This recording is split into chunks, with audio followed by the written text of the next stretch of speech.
Welcome back to the You're Not Crazy podcast, where we amplify survivor stories, shed light on various forms of abuse, and examine the intersections of faith, trauma, and healing. I'm Kendra, your host. And I'm Kass, your co-host for this season. We are so glad to have you with us as we head into episode 3, titled Father of the Year. To recap our last episode, Leigh shared her journey into motherhood and the unique challenges it brought with her and Jack. We saw the pressure mounting as Jack struggled with job stability, leaving Leigh to hold the family together. Yes, and today we're diving further into Jack's role as a father. We'll continue to follow their story as Leigh and the family readjust to life on the West Coast. But first, we're going to take a step back in time to get a fuller picture of Leigh's experiences with Jack as a dad. A note before we start, most of our guests use different names to protect their privacy. Also, each survivor story is unique, and the views shared here don't necessarily reflect those of Kendra, myself, or the podcast. Yes, and as always, we'll include content warnings for each episode. Speaking of which, there's a moment later in this episode where you will hear me break down in tears. I was triggered by a story Leigh shared about child abuse, and we decided to leave it in the episode. Is it uncomfortable for me to listen back and hear myself break down like that? Yeah, absolutely. But as a fellow survivor, I know that trauma can emerge unexpectedly, and it's our commitment in this podcast to keep things genuine and unfiltered. So this moment reflects that commitment. Also in episode 3, you'll hear mention of rage episodes, child abuse, financial abuse and emotional abuse, suicidal thoughts, and controlling behaviors. So please listen with care. With that, let's begin episode 3 and hear how Leigh answered the question, what was Jack like as a dad? That's a really poignant question because it's not an easy one to answer. But I feel like Jack, in many ways, there was just a lot of complexities to who he was. And as a father, initially, I feel like he was very joyful to be a dad, like very intrigued with the kids. Like he enjoyed the energy of children, the playfulness of being a father. He loved walking in and having the kids run to him, daddy, daddy, daddy, all of that.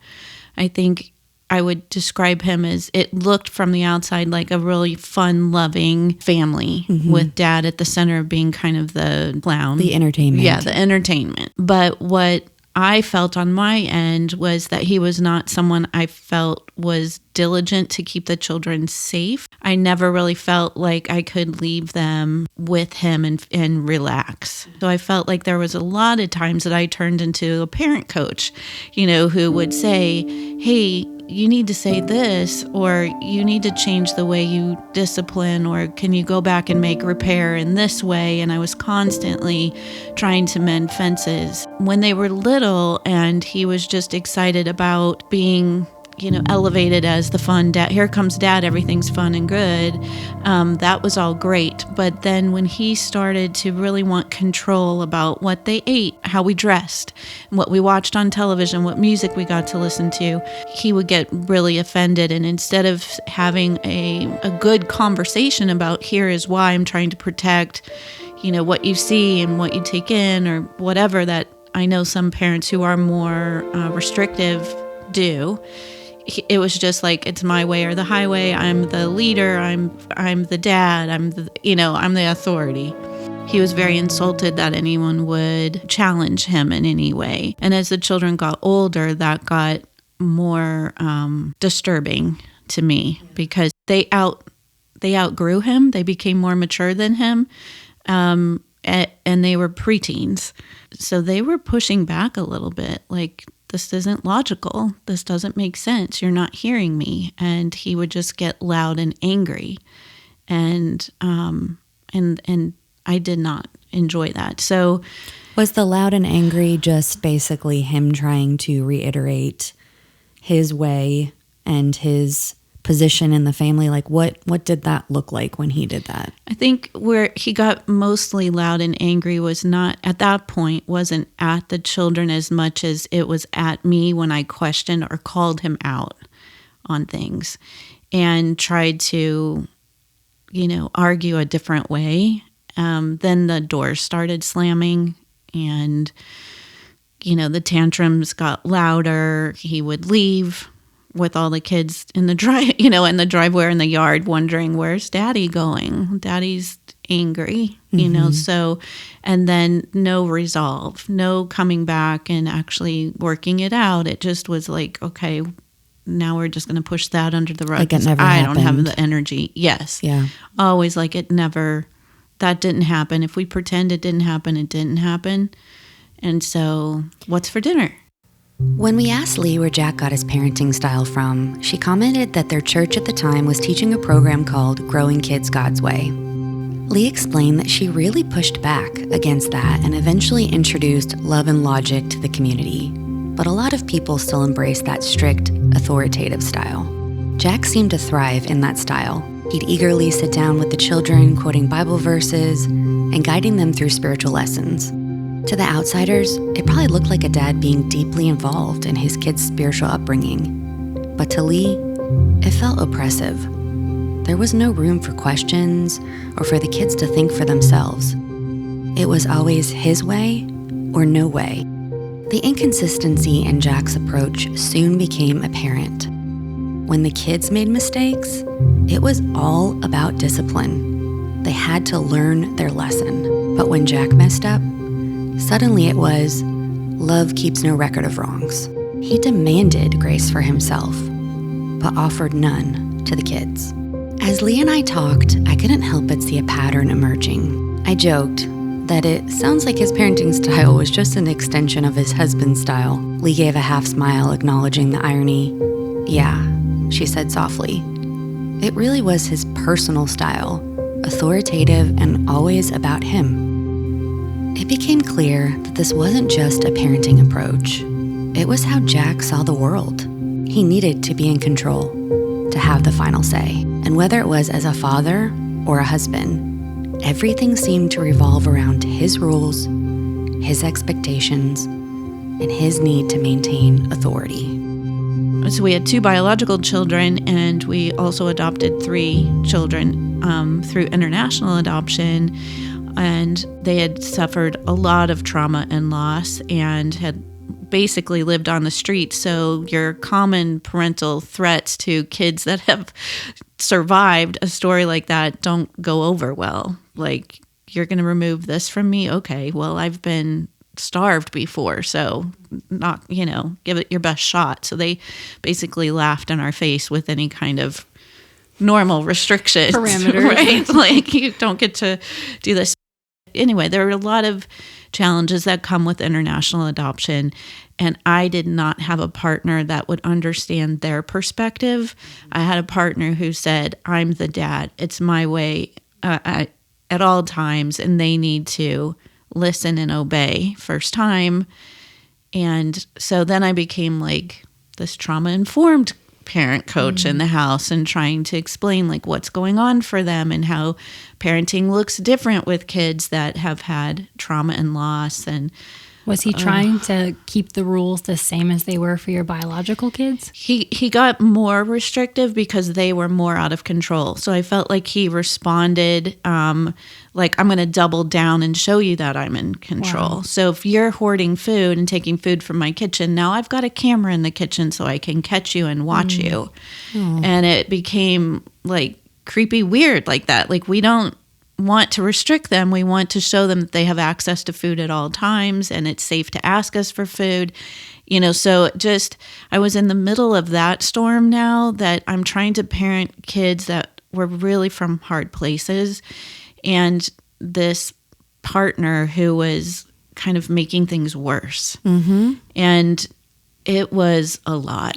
It was so much to deal with. And I was informed. I actually was an educator with regard to adoption, but knowing it and living it are 2 very different things. And then seeing the ripple effect to all of your children and then your partner kind of unraveling. So things that I could kind of say, that was yesterday, today's a new day. I couldn't anymore at all, because I'm like, yesterday was really hard and we're still bleeding out. When it came to Jack and the family, there was always a noticeable disconnect. He never seemed to understand how his actions might hurt someone's feelings. One story Leigh shared was from a family cruise. Their son, who was just 6 at the time and had fair skin, was getting badly sunburned. Jack was wearing a hat, and Leigh's sister suggested, "Hey, why don't you give your son your hat? He's burning in the sun." Without a second thought, Jack responded, "Then what would I wear?" It was a perfect snapshot of how he operated. It was always about him first. Even when Leigh tried to talk to him later, explaining that as a father, he needed to put his kids first in moments like that, it just didn't sink in. He either didn't get it or wasn't willing to try. Another ongoing difficult dynamic Leigh experienced was Jack's inability to ever truly acknowledge or genuinely apologize for his mistakes or missed opportunities. Instead, it always felt like he was simply doing the bare minimum to maintain appearances. Leigh shared a story about a particularly emotional time in her life. She was turning 40, a milestone birthday, while her younger sister was getting married, so emotions were running high. But Jack completely ignored her birthday, which sadly wasn't surprising to her. He had a habit of overlooking special occasions like birthdays and important events. But this time, it stung more. Her 40th birthday passed without so much as a word from him. Leigh was hurt and told him so. She went to then get her hair done for her sister's wedding later that day, and while she was in the salon with her head in the shampoo bowl, Jack suddenly walked in with flowers. To everyone in the salon, it looked like this grand romantic gesture, like he was the perfect husband swooping in to make things right. But for Leigh, it felt empty, purely performative. There was no follow-up conversation later. No, "I'm sorry, I dropped the ball, and I love you." Just silence. That's how it always was with Jack. If Leigh ever expressed how much his actions hurt, she was told she was overreacting or making a big deal out of nothing. Throughout our conversation, a painful pattern emerged. Jack's behavior was far more than neglect. It was emotional abandonment. Leigh's needs weren't just ignored, they were treated as an annoyance, a disruption to Jack's self-centered world. It was as if her very existence, her desires, and her humanity were a burden he resented having to deal with. Each instance was a reminder that in Jack's eyes, she was never a priority. I'm sure you have a completely different perspective now than you did at the time when all of those things were going down. But how do you frame it now, or maybe not frame it, but reconcile the discrepancy between who he was as a dad in front of other people, or even as a partner in front of other people, and who he was on the cruise or behind closed doors? I think it's interesting. I tend to blame myself somewhat too. Like I take some responsibility in painting that picture for the outside world. When we did move to the Northwest, we joined a new church, and we were constantly church hopping, as soon as there was any kind of exposure to what was really under the hood, we would move to a new church. And this particular church thought we were amazing, and I loved that as well, right? Like walking in as a family, I felt like we were living an example of racial reconciliation too, of like our family looks really different. We're of all kinds of different races and cultures, and I loved who we were to some degree, but literally a lot of that pressure was on me, and he just got to show up. And the irony of that one year was that the church chose one man in the congregation to honor on Father's Day, kind of like Father of the Year. And we fought all the way to church. I'm getting the kids ready, fed, everything, all the pressure. Oh, no. And he is chosen. And he as gets Father of the Year. Yes. And he gets to go up on stage, and I'm like, just like, what was going through your head? I just thought, this is insane. You thought that then? I thought that then only because he had done such a poor job that morning on the way there. But here's the part I played. As he was coming down from stage, I whispered to our youngest daughter, run and give daddy a hug, so then they got all the, and I was part of that, like setting that image. And I didn't have like a manipulative mindset about it. I just wanted it to be true. Yeah. And I kept thinking, if I keep trying to prop him up as he's walking in the door, like, oh, everyone go give daddy a hug, let's pull dad into the game, let's ask daddy what he wants for dinner, trying to make him feel loved and important, that somehow that would then he would have like overflow maybe. But really what I was doing was like building the narcissistic monster in a way that everything needs to be about dad. At this point in Leigh's story, we can see a glaring divide between the man the world saw and the man she lived with daily. Jack's public persona was one of admiration, the doting father, the devoted husband, and the man she so deeply wanted him to be. But behind closed doors, the reality was starkly different.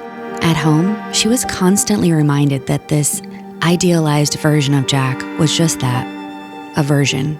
His kindness and charm in public quickly gave way to indifference, even cruelty in private. Leigh shared how challenging it was to reconcile these two sides of him. There wasn't any room for feedback or another perspective. Jack shut down anything that didn't align with his own reality, and Leigh was left to wonder if she was the problem. Maybe she was too liberal-minded, or perhaps the confusion was simply leftover baggage from her upbringing. She found herself questioning her own sanity, but then she'd return to the facts, trying to make sense of it all. How could the man who stole $18,000 from her ministry be the same man praised as Father of the Year? The weight of these conflicting realities became increasingly heavy as Jack's behavior grew even more damaging. Let's pick up where we left off in episode 2.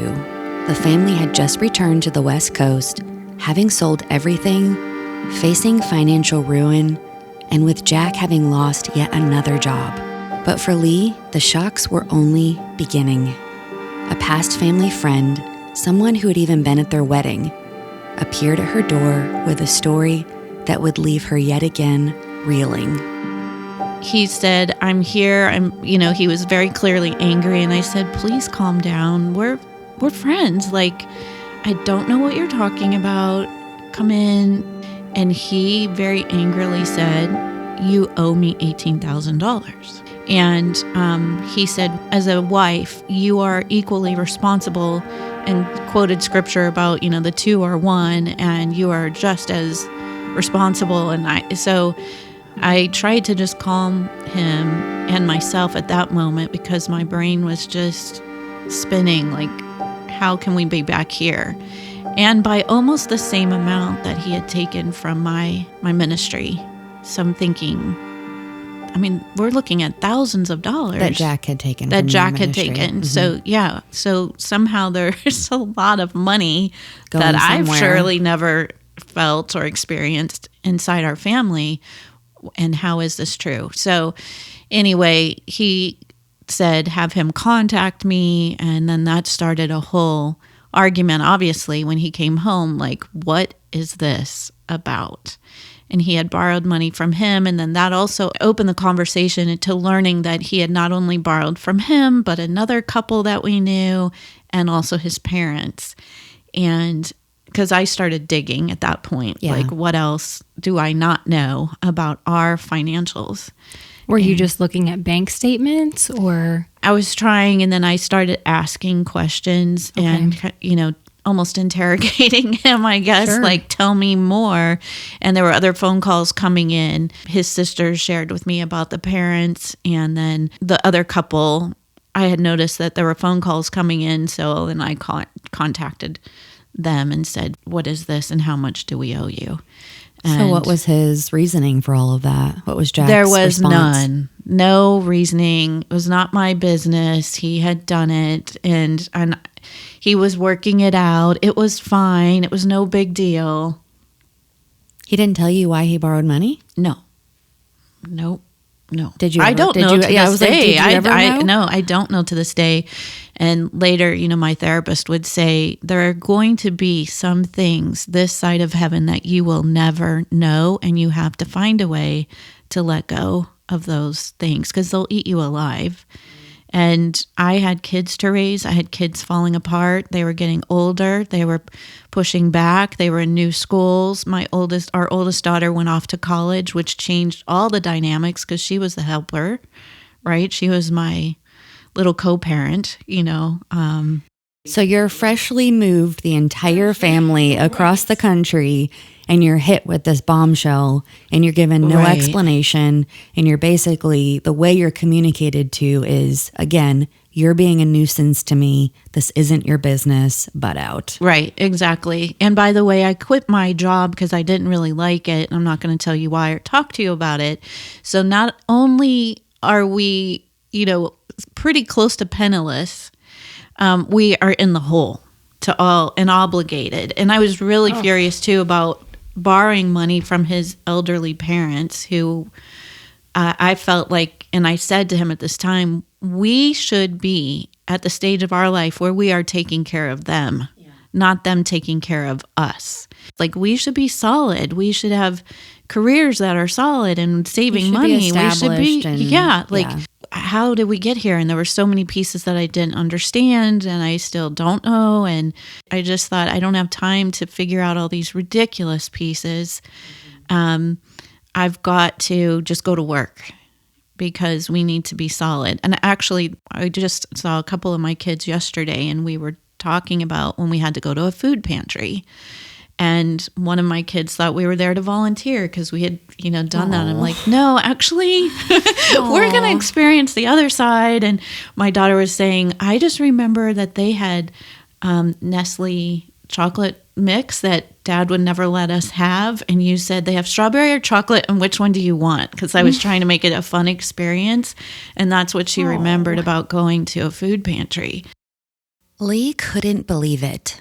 She already thought their finances were in a dire state before the move back to the West Coast, but discovering they owed tens of thousands to people felt crushing. The debt was staggering, leaving Leigh with no choice but to work more than ever, forcing Jack to stay home with the kids. It wasn't what she wanted, but there simply wasn't any other option. However, this increased responsibility not only seemed to provoke Jack further, but this time, his escalation took a darker turn, involving the kids.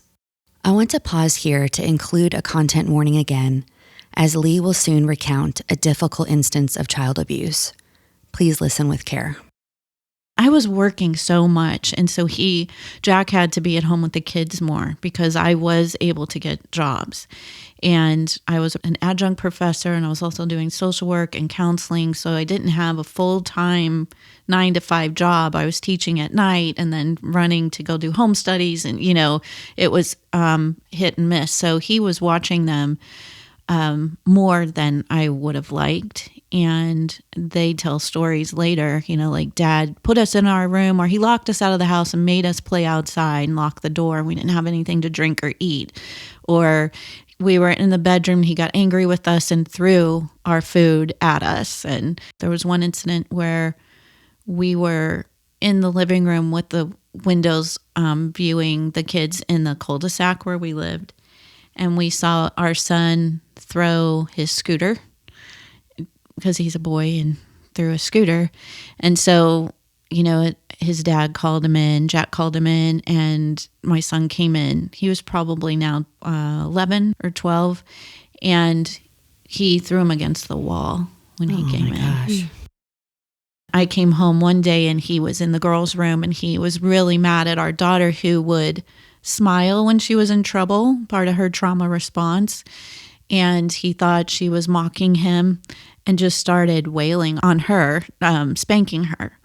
And I got in between them and tried to break it up, and he was just out of control. And she ended up, when I got in between them, hiding under the bed, just wailing, heartbreaking cry, sobbing for her birth mom she had never met. And so I threw him out of the house, like, get out, and crawled under the bed with her. And held her and cried with her and calmed her for what felt like a couple hours. We ended up writing a letter to her birth mom, who's in heaven, and writing a letter to God. She was really angry. All this came out in that trauma of being hit. And I took him for a walk, and I told him, if you ever touch these children again in any form, we're gone. We're gone. I'm done. And that was the beginning of the end. Are you okay? I'm sorry.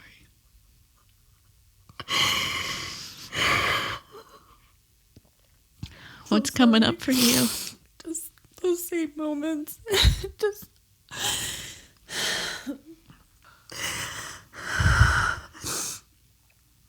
Take your time. Okay, sorry. Oh, it's fine. I just I relate to like just the fear of like trying to stop those things and then having to like make your child be okay from that. Like those two things are, there's so much disassociation that you have to do to be able to do both of those. Yeah. And like there's a lot of trauma there having to do that. And it's scary. And it's hard. And then you having to go then patch things up with asshole. Dickhead. It's like who can humanly do all of that? Yeah. And it's just not okay. There's a lot of disassociation that happens, and I think after that happened and my body started breaking down, I went to a doctor, and he quoted Bessel van der Kolk. I can never say his last name. Yeah, it's hard to say. The body keeps the score. The body keeps the score. I didn't know it at the time. I didn't know he was quoting someone else, but he looked at me and he said, I'm going to tell you something. He said, the body keeps the score and the body always wins. And you cannot do this. I don't know what's going on at your home, but you are having symptoms that are much too bad for someone your age, and you're going to die if you don't figure this out. I wasn't sleeping or resting. My nervous system was just jacked up, and I was at the end of myself, honestly. Like, I felt like I was going to hear that I had to stay with him because there was no biblical reason to divorce him. And I remember one time just sitting next to a river thinking, I'm going to go see this counselor someone recommended to me. If this pastoral counselor tells me that I have to stay in this marriage and doesn't give me some glimmer of hope of getting out or things getting better, I'm getting in this river and floating far, far away. Like, I was so desperate, like literally just wanting to disappear. I wasn't eating. I got down, I'm 5'8", and I got down to 122 pounds. It just wasn't eating. I started dancing. I started a dance class. I was trying to like find myself and trying to get well. I wasn't trying to disappear, but I just had so much in me. And when I went to dance, I would just break down crying every time. Like, so much was coming out of my body that way. Leigh was at her wit's end. Her body was breaking down under the weight of constant stress. Jack's behavior was escalating with the kids, and the unrelenting financial pressure left her feeling like there was no escape. She had finally reached her breaking point.